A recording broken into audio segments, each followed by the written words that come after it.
Hello दोस्तों, कैसे हैं आप सब लोग। आई होप कि आप सभी लोग बहुत ही अच्छे होंगे और एंजॉय कर रहे होंगे। सो फाइनली अपनी पूरी फैमिली मेंबर्स में बहुत सारे ऐसे लोग हैं जो क्वेश्चन पूछ रहे हैं कि क्या बेबी डॉज कॉइन जीरो हो सकता है, या फिर हम ये कहें कि आखिर बेबी डॉज कॉइन जीरो क्यों नहीं होगा, क्या बेबी डॉज कॉइन स्कैम है। जानेंगे आज के इस वीडियो में बहुत ही सिंपल स्टेप्स में। सो चलिए वीडियो शुरू करते हैं। सबसे पहले हम यहां पर बात करेंगे कि क्या बेबी डॉज कॉइन जीरो हो सकता है या फिर नहीं। आज मैं आप सभी लोगों के साथ में कुछ ऐसे इंपॉर्टेंट पॉइंट शेयर करने वाला हूं कि अगर आपने बेबी डॉज प्रोजेक्ट में इन्वेस्टमेंट किया है तो आप सभी लोगों के लिए जानना बहुत ही ज्यादा जरूरी है। अगर आप किसी भी पर्टिकुलर प्रोजेक्ट में इन्वेस्टमेंट करते हैं तो सबसे पहले coin market cap website visit करिए और प्रोजेक्ट की रैंक चेकआउट करिए। तो अगर हम यहां पर बेबी डॉज प्रोजेक्ट की रैंक की बात कर लेते हैं तो 231 पर बिलोंग कर रहा है। और उसके बाद में यहां पर एक्सचेंज की अगर हम बात करते हैं तो एक्सचेंज में यहां पे जो टॉप कैटेगरी के एक्सचेंजेस हैं मेरे ओपिनियन से वो यही हैं कि Gate.io सबसे बेस्ट एक्सचेंज है, उसके बाद हाउबी ग्लोबल बहुत ही अच्छा क्रिप्टो करेंसी का एक्सचेंज है,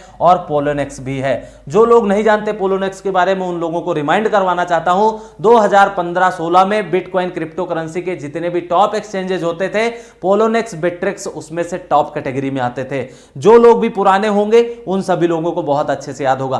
करंट में अभी पोलोनेक्स के साथ में क्या चल रहा है वो आप सभी लोग चेकआउट कर लीजिएगा। लेकिन Gate.io, हाउबी, ये दो क्रिप्टो करेंसी के ऐसे एक्सचेंज हैं जहां पर आप लोग बाई कर सकते हैं, एक ट्रेडिंग कर सकते हैं। तीसरा सबसे इंपॉर्टेंट जो पॉइंट है वो ये है कि अवेलेबल इन 30 ट्रेडिंग पेयर्स। इसका मतलब ये हुआ कि जो बेबी डॉज प्रोजेक्ट है वो 30 ऐसे क्रिप्टो करेंसी ट्रेडिंग पेयर्स में अवेलेबल है जहां पर आप बाइंग कर सकते हैं, सेलिंग कर सकते हैं, ट्रेडिंग कर सकते हैं, इन्वेस्टमेंट कर सकते हैं।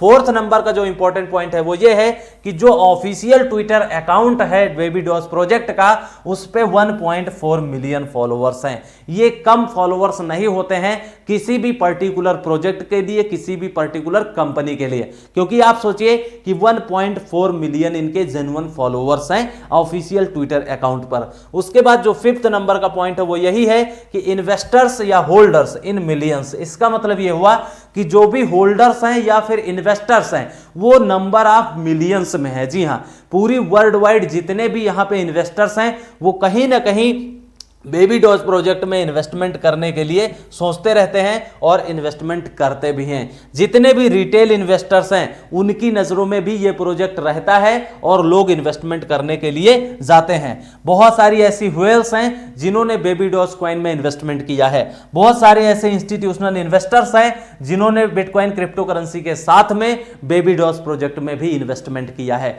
उसके बाद में यहां पर बात करेंगे, जो 7th नंबर का पॉइंट है वो ये है कि डेवलपर टीम शुड एक्टिव। इसका मतलब यह हुआ कि जो इनकी डेवलपर टीम है उसको एक्टिव रहना चाहिए, और कहीं ना कहीं बेबी डॉज प्रोजेक्ट की जो डेवलपर टीम है वो एक्टिव रहती भी है, क्योंकि अगर एक्टिव नहीं रहती तो इतनी सारी न्यूज अपडेट्स नहीं आती। अगले इंपॉर्टेंट बात की बात कर लेते हैं, जो 8th नंबर पर वो ये है कि social media accounts are active. जितने भी सोशल मीडिया प्लेटफॉर्म है बेबी डॉज प्रोजेक्ट के वो मैक्सिमम यहां पर एक्टिव हैं। आपको रिप्लाई मिलेगा, आपको ट्विटर पर ट्वीट करके बताएंगे, सारी हेल्प्स आपको मिलने वाली हैं। उसके बाद में 9th नंबर का जो इंपॉर्टेंट पॉइंट है वो ये है कि news and updates regular basis. इसका मतलब ये हुआ कि जो बेबी डॉज प्रोजेक्ट से रिलेटेड कोई भी न्यूज और अपडेट्स निकल करके आती है वो मार्केट में आती है और ट्विटर अकाउंट पर भी आती है। तो इसका मतलब यह हुआ कि डेवलपर टीम एक्टिव है, तभी तो इनकी न्यूज और अपडेट्स मार्केट में वायरल होती रहती हैं, और ये सभी बेबी डॉज होल्डर्स के लिए एक बहुत बड़ी खुशखबरी है। उसके बाद में बात करेंगे 10th नंबर का जो प्रोजेक्ट है वो यही है कि बर्निंग रेगुलर बेसिस। जो बर्निंग है आप सभी लोगों को पता है, जो जितने भी मीम क्रिप्टो करेंसीज हैं उनके प्राइस इतने सस्ते होते हैं और इसमें व्हेल्स इन्वेस्टमेंट करते हैं, और अगर इनकी न्यूज और अपडेट्स नहीं निकल के आएंगी, इनकी बर्निंग रेगुलर बेसिस पे नहीं होगी, एक्सचेंजों की रेगुलर लिस्टिंग नहीं होगी, तो इनका प्राइस नहीं बढ़ेगा। तो इसलिए ये जितनी भी चीजें मैंने बताई हैं किसी भी पर्टिकुलर मीम कॉइंस के लिए बहुत ही ज्यादा जरूरी है। आप लोगों ने बेबी डॉज कॉइन में इन्वेस्टमेंट किया है या फिर नहीं किया है, हमें कमेंट्स करके जरूर बताइएगा। आप लोग क्या सोचते हैं कि बेबी डॉज कॉइन किस कैटेगरी का प्रोजेक्ट है, वो हमें कमेंट्स करके बता दीजिएगा। और जो लोग कहते हैं कि बेबी डॉज कॉइन क्या स्कैम प्रोजेक्ट है, आप लोग खुद सोचिए, अगर स्कैम होता तो इतनी सारी चीजें इस प्रोजेक्ट में नहीं होती रहती।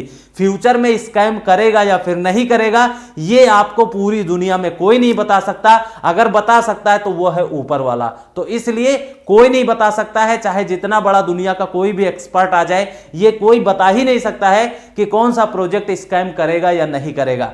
आप करंट सिचुएशन की बात करें तो बेबी डॉज के प्रोजेक्ट के जो भी करंट सिनेरियो हैं वो अच्छे हैं, इन्वेस्टमेंट किया जा सकता है, रिस्क लिया जा सकता है, जो भी आपकी कैपेसिटी है उसके अकॉर्डिंग आप इन्वेस्टमेंट कर सकते हैं। वीडियो में यही था। अगर वीडियो में 1% भी नॉलेज मिली है तो वीडियो को लाइक शेयर सब्सक्राइब कर लीजिएगा। मिलते हैं अगली वीडियो में, तब तक के लिए take care, best of luck, have a nice day.